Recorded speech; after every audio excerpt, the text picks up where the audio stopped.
जो किनारों से टकराता है उसे तूफान कहते हैं, लेकिन तूफान से भी टकराने के दिल में हिम्मत रखते हैं उन्हें विश्व रत्न भारत रत्न डॉक्टर बाबासाहेब आंबेडकर कहते हैं. डॉक्टर बाबासाहेब आंबेडकरांचं जीवन म्हणजे हम तूफान से डरते नहीं, तूफान को मुट्ठी में लेकर घूमते हैं. डॉक्टर बाबासाहेब आंबेडकरांचे विचार, या विचारांना हिमालयाची उत्तुंगताना आबाळाची व्यापकता आहे. गुलाम माँ गुलाम बच्चों को जन्म देती है, गुलाम बच्चों का गुलाम नागरिक बनता है, गुलाम नागरिकों का गुलाम राष्ट्र बनता है. यासाठी सामाजिक, धार्मिक, राजकीय क्षेत्रातील गुलामगिरी नाकारली पाहिजे. संघटन शक्तीचं महत्त्व डॉक्टर बाबासाहेब आंबेडकर पटवून देताना म्हणतात, शिका, संघटित व्हा आणि संघर्ष करा. खरं आहे. अरे एकट्यानं आवाज उठवला तर त्याला वेडा म्हणतात, 10 जणांनी आवाज उठवला तर त्याला गोंधळ म्हणतात, 100 जणांनी आवाज उठवला तर त्याला दंगल म्हणतात. परंतु हजारो माणसं एकत्र येऊन जेव्हा आवाज उठवतात त्याला क्रांती म्हणतात. आणि हीच क्रांतीची मशाल पेटवण्याचं पहिलं काम भारतरत्न विश्वरत्न डॉक्टर बाबासाहेब आंबेडकरांनी केलेलं आहे. डॉक्टर बाबासाहेब आंबेडकर म्हणजे अनाथांचे नाथ होते. शतकानुशतके लाथाडलेल्या गरिबांचे, दलितांचे, अपंगाचे पालनहार कैवारी होते. माणसाचे माणूसपण नाकारणाऱ्या मनुस्मृतीला चंदनात जळणारे झुंजार लढवय होते. माणसाच्या समता, स्वातंत्र्य, न्याय, बंधुत्व यांच्या हक्कासाठी लढणारे एक सेनानी होते. ज्या उच्चवर्णीय समाजाने अस्पृश्य समाजातील लोकांना शतकानुशतके छळले, त्यांच्या हक्कासाठी, मानवतेसाठी झटणारे ते एक महामानव होते. आणि या देशातील मध्य प्रदेशातील महू या गावी 14 एप्रिल 1891 रोजी जन्मलेले बाबासाहेब एक युगपुरुष होते. डॉक्टर बाबासाहेब आंबेडकरांनी जीवनामध्ये 3 व्यक्तीला गुरु म्हटलं, तथागत गौतम बुद्ध, संत कबीर आणि आद्य समाजक्रांतीचे जनक महात्मा ज्योतिबा फुले. उंच वृक्षांना वाऱ्याची दिशा लगेच समजते, थोर पुरुषांना नवविचारांची दिशा लगेच समजते. म्हणून जे महात्मा ज्योतिबा फुले म्हणायचे की विद्येविना मती गेली, मतीविना नीती गेली, नीतीविना गती गेली, गतीविना वित्त गेले, वित्तविना शूद्र कचले, इतके अनर्थ एका विद्येने केले. म्हणून जिच्या हाती पाळण्याची दोरी तिचं जगात ते उद्धारी, या सत्याचा प्रत्ययताच त्यांनी पुण्यातील बुधवार पेठेत भिड्यांच्या वाड्यात मुलींची पहिली शाळा 1848च्या ऑगस्ट महिन्यात सुरू केली. आणि इतके दिवस ज्ञानभांडारांच्या चाव्या या देशातील उच्चवर्णीयांच्या हाती होत्या. त्याच चाव्या महिलांच्या, बहुजनांच्या, अस्पृश्यांच्या हाती देण्याचं फार मोठं काम महात्मा ज्योतिबा फुलेंनी केलेलं आहे. कुणी झाला गुलाल, कुणी झाला अबीर. जे जाती धर्माच्या पलीकडे गेले ते झाले संत कबीर. संत कबीरांना सुद्धा डॉक्टर बाबासाहेब आंबेडकर गुरु मानत होते. भारतीय राजघटना लिहिताना डॉक्टर बाबासाहेब आंबेडकरांनी घटनेमध्ये 395 कलमे समाविष्ट केली. त्याचं कारण म्हणजे पुण्यातील गंजपेठेत महात्मा फुलेंच्या घरांचा क्रमांक 395 होता. डॉक्टर बाबासाहेब आंबेडकर महात्मा ज्योतिबा फुलेंना गुरु मानत होते आणि आपले गुरु महात्मा ज्योतिबा फुलेंच्या विचारांच्या चौकटीत देशाचा कारभार बसवण्यासाठी डॉक्टर बाबासाहेब आंबेडकरांनी भारतीय राजघटनेमध्ये 395 कलमे अंतर्भूत केलेली आहेत. जगाला शांतीचा संदेश देणारे तथागत गौतम बुद्ध यांचा संत तुकाराम यांच्या गाथेवरती प्रभाव होता.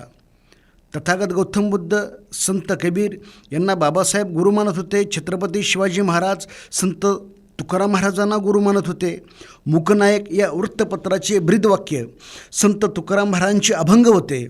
तर महाडच्या चौदार तळ्याचा सत्याग्रह करताना डॉक्टर बाबासाहेब आंबेडकरांची घोषणा होती, छत्रपती शिवाजी महाराज की जय.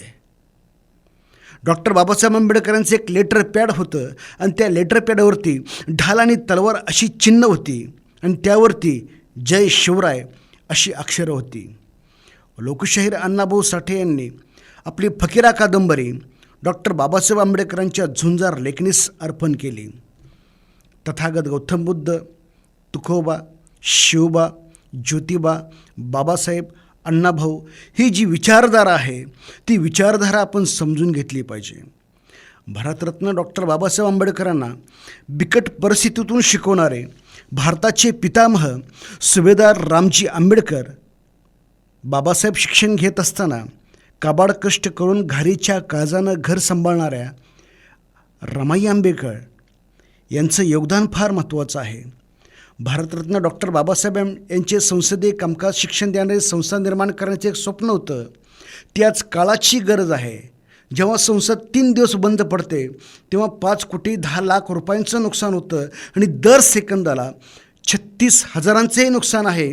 1 तासाला 21 लाखाचं नुकसान होतं आणि त्या पवित्र सभागृहात जाणारी माणसे विवेक, विचारवंत, तत्वचिंतक, समाजप्रेमी आणि संवेदनशील मनाची असावी, राष्ट्रहित जोपासणारी असावी.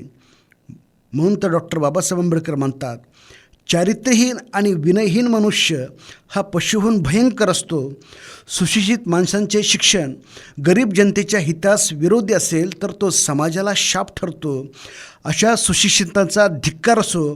शिक्षणापेक्षा चारित्र्य अधिक महत्त्वाचं आहे. आधुनिक भारताच्या जडणघडणीत शिक्षणाचा फार मोठा वाटा आहे. मात्र शिक्षण संस्था ही शिक्षण संस्था न राहता सुसंस्कार केंद्राची भूमिका बजवावी अशी बाबासाहेबांची इच्छा होती. विरोधी पक्ष जागरूक, कार्यक्षम, त्यागी असावा. त्याने सरकारला ऐरणीवर धरावं. विरोधी पक्ष जेवढा भक्कम तेवढी लोकशाही भक्कम असते आणि विरोधी पक्ष जेवढा जागरूक तेवढी लोकशाही प्रबळ ठरते. आणि केंद्रीय सत्ता ही सतत एकाच पक्षाच्या आणि एकाच जातीच्या हाती नसावी असं डॉक्टर बाबासाहेब आंबेडकर म्हणतात. कारण त्यामुळे जनतेचा लोकशाहीवर विश्वास उडून जातो. डॉक्टर बाबासाहेब आंबेडकर हे जागतिक पातळीवरलं एक व्यक्तिमत्व होतं. व्ही.पी. सिंग पंतप्रधान असताना दक्षिण आफ्रिकेचे अध्यक्ष नेल्सन मंडेला 1991 साली डॉक्टर बाबासाहेब आंबेडकरांच्या जन्मशताब्दीला राष्ट्रीय समारंभाला संबोधित करण्यासाठी भारतात आले. तेव्हा नेल्सन मंडेला या डॉक्टर बाबासाहेब आंबेडकरांना अभिवादन करून मनोगत व्यक्त करताना म्हणाले, दक्षिण आफ्रिकेच्या राज्यघटनेचा पुनर्विचार करताना डॉक्टर आंबेडकरांच्या विचारांचा आणि भारतीय संविधानाचा आदर्श आमच्या समोर राहील. समता, स्वातंत्र्य, बंधुत्व आणि मानवतावादी विचारानं भारलेले विश्वरत्न डॉक्टर बाबासाहेब आंबेडकरांची प्रतिमा रशियाच्या जनतेने रशियन पंतप्रधानाच्या कार्यालयात लावलेली आहे. डॉक्टर बाबासाहेब आंबेडकरांचा जन्म या भारतमातेच्या कुशीत झालेला आहे. त्यामुळं आपण खरोखर खूप भाग्यवान आहोत.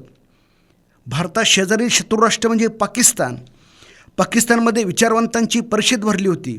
त्या परिषदेमध्ये असा विचार मांडण्यात आला, पाकिस्तानमध्ये कधी लोकशाही असते, कधी हुकुमशाही असते. असं का? परंतु आपल्या शेजारील भारतामध्ये स्थिर लोकशाही दिसत आहे. त्याचं कारण तरी काय?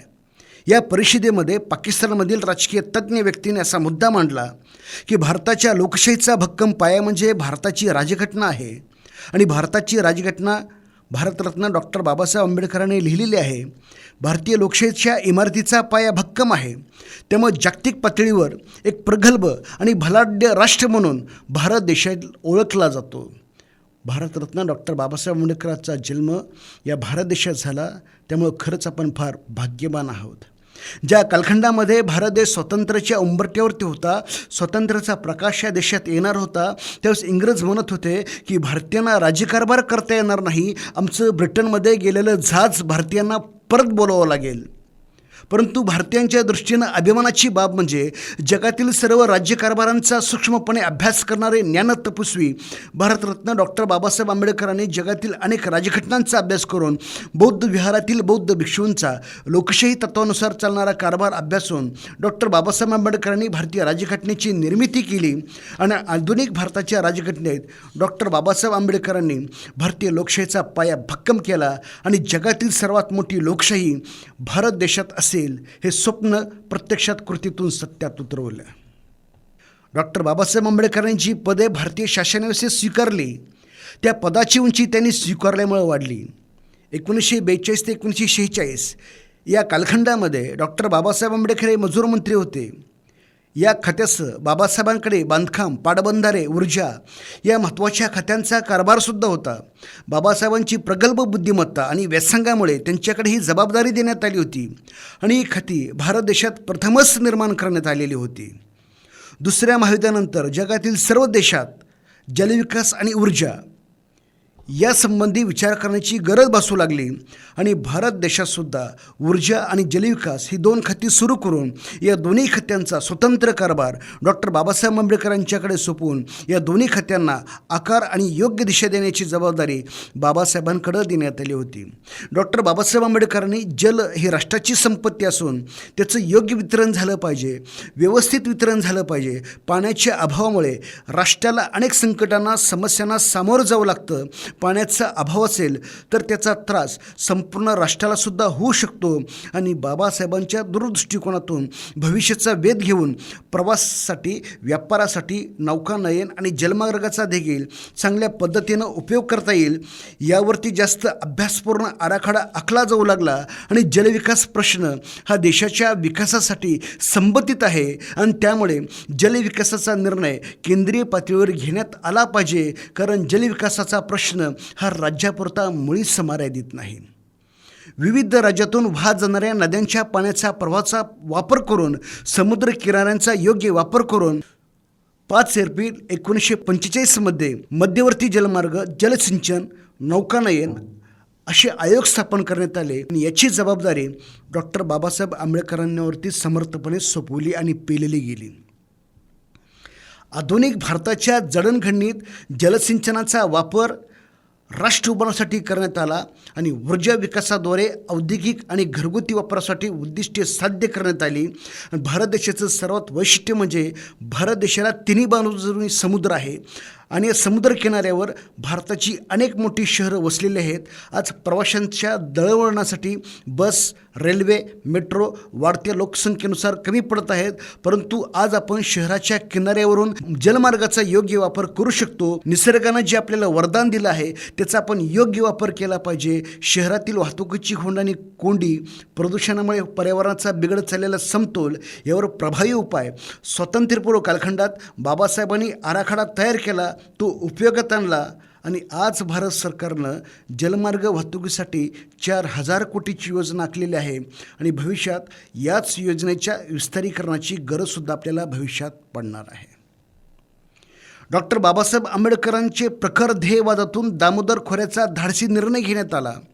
दामोदर नदीला बिहारचं संकट किंवा दुःखाची नदी म्हटलं जातं, कारण ही दामोदर नदी बिहारमधून वाहत वाहत पश्चिम बंगालमधील हुगळी नदीला मिळते आणि बिहारमधील ज्या दामोदर नदीचे क्षेत्र 22,000 चौरस किलोमीटर आहे. पावसाळ्यात दामोदर नदीला जो महापूर आला की महापुराच्या नदीचा वेग प्रचंड वाढून मनुष्याची जीवितहानी, वित्तहानी, पिकांची नासाडी दरवर्षी ठरलेली आहे. दामोदर नदी म्हणजे बिहारमधील लोकांची अश्रू ठरत होती. 1856 ते 1944पर्यंत उपाययोजना करण्यात आलेल्या होत्या. पाणी सरळ वाहत जाण्यासाठी नदीच्या दोन्ही बाजूला भराव टाकणे, तलाव बांधणे, नदीच्या काठाने आड्या मोठ्या भिंती बांधणे अशा अनेक मार्गाची उपाययोजना आखले जात होते, परंतु आर्थिक आणि तांत्रिक अडचणीमुळे समस्या राहत होते. डॉक्टर बाबासाहेब आंबेडकरांनी सखोल अभ्यास करून दामोदर नदीचा प्रकल्प विकसित केला आणि या प्रकल्पाअंतर्गत दामोदर नदी, हुगळी नदी आणि बाराकर नदी विकासाचा समावेश केला. आज महाराष्ट्राच्या राजधानीत सायन, दादरमध्ये पावसाळ्यात प्रचंड पाणी साठवून स्वातंत्र्याच्या 73 वर्षानंतरही प्रभावी उपाययोजना आम्हाला करता आलेली नाही. मिठी नदीच्या महापूरचा फटका मुंबई शहराला आजही कित्येक वेळा बसलेला आहे. अब्जावधी रुपये खर्च करून फक्त नासाडी झालेले आहे. कोल्हापूर, सांगली, शहरी या जिल्ह्यातील काही गावे पंचगंगा, कृष्णा नदीला आलेल्या पुरात, कोयना नदीला आलेल्या पुरात आजही पाण्याखाली जात आहेत. पंढरपूर महापुरात पाण्याखाली जातं, परंतु पंढरपूर जवळ 20 किलोमीटर अंतरावर सांगोला तालुक्यात काही गावे पिण्यासाठी पाणी नाही म्हणून टँकरनं पाणी सुरू असतं. पाण्याचं योग्य नियोजन का केलं जात नाही हा मला पडलेला प्रश्न आहे.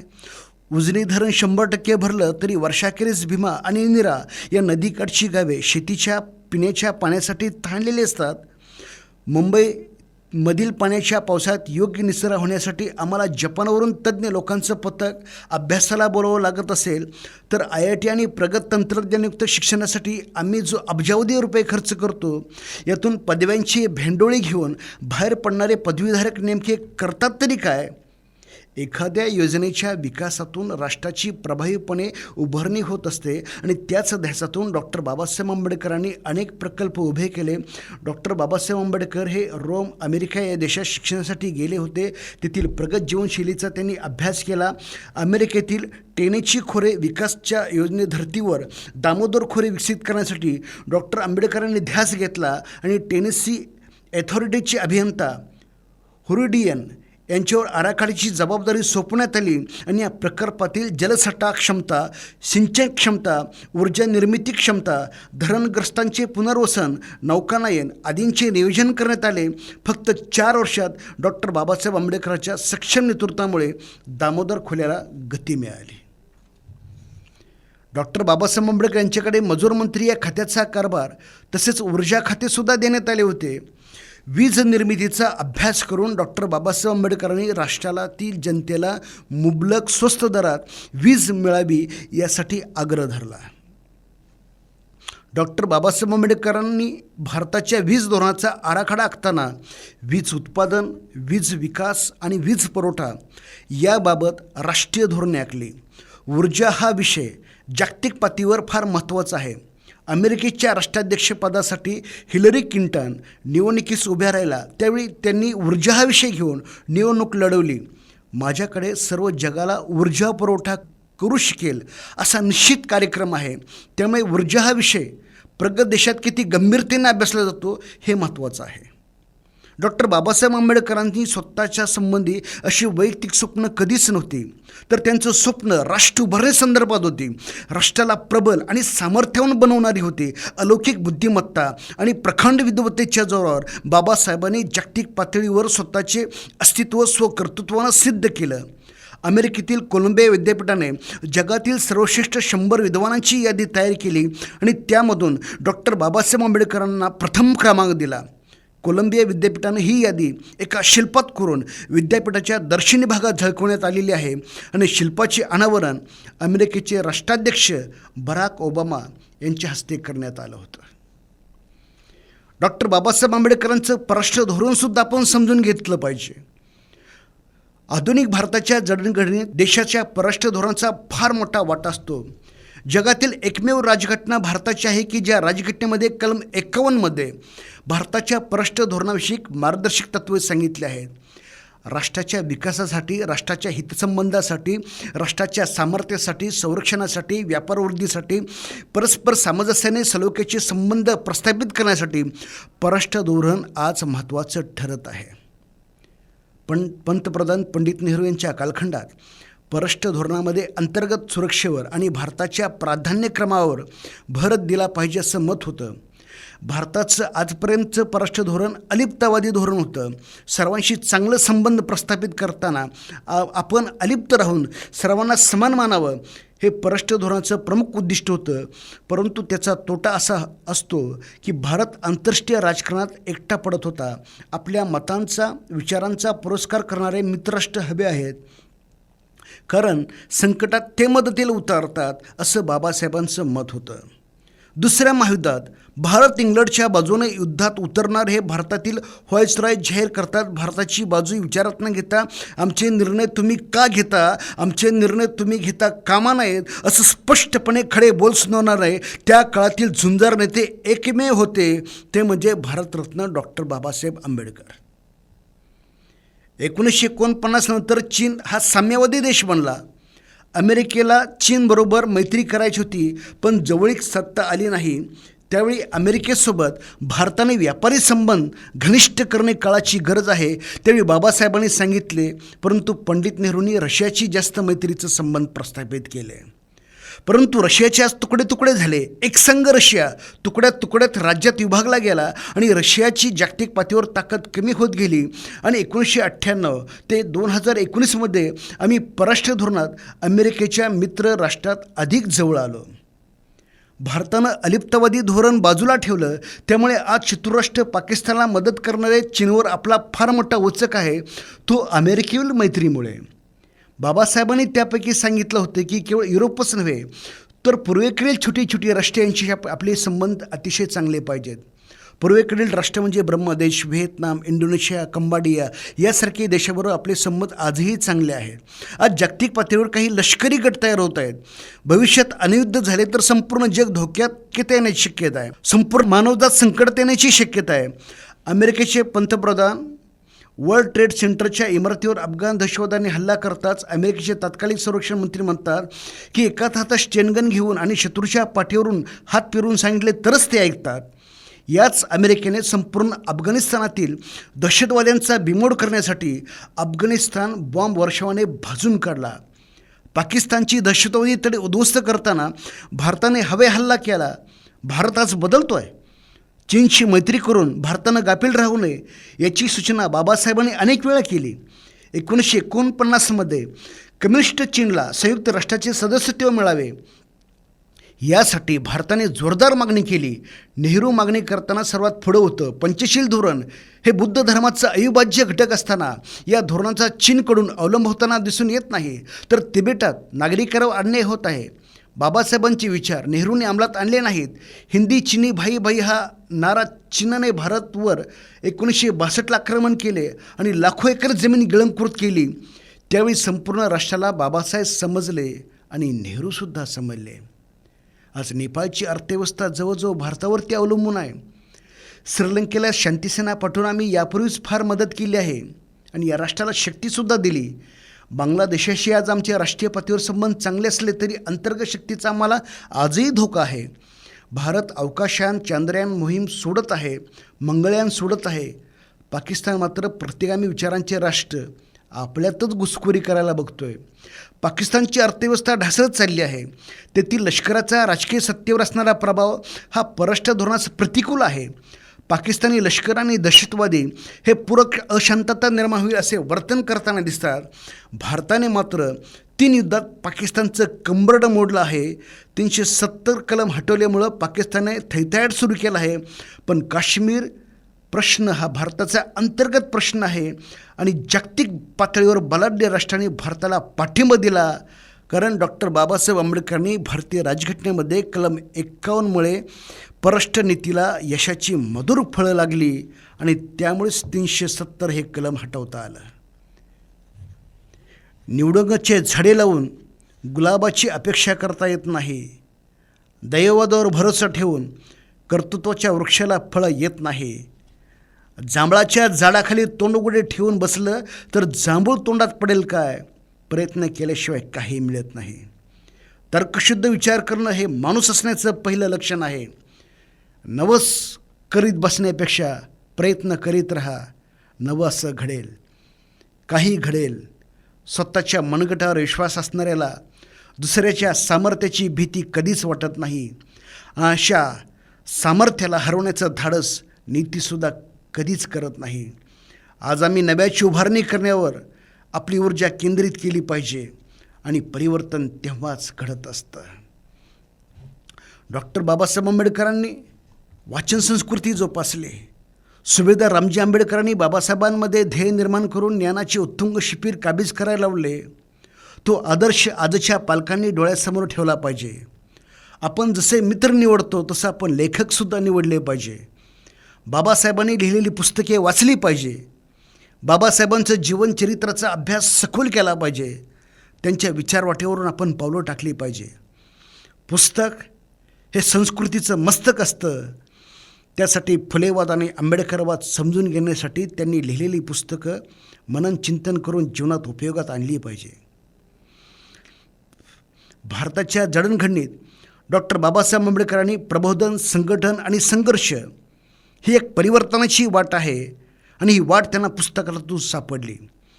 अन्यायकारक परिस्थिती बदलण्यासाठी समाजात होणारे अन्याय समजून घ्यावे लागतात. त्यावर कारणे, परिणाम, उपाय शोधून संघर्षमय चळवळ उभी करावी लागते. जो मनुष्य चांगली पुस्तके वाचत नाही त्याची तुलना मी अंधार कोठडीतील कायद्याशी करतो. इंटरनेट, संगणक युगात आज माणसे बुकलेस होत आहेत. जो पुस्तके वाचत नाही आणि ज्याला वाचताच येत नाही यांच्यामध्ये फरक काय? तुम्ही उशिरा जागं झालात तरी सूर्य उगवल्याशिवाय राहतो का?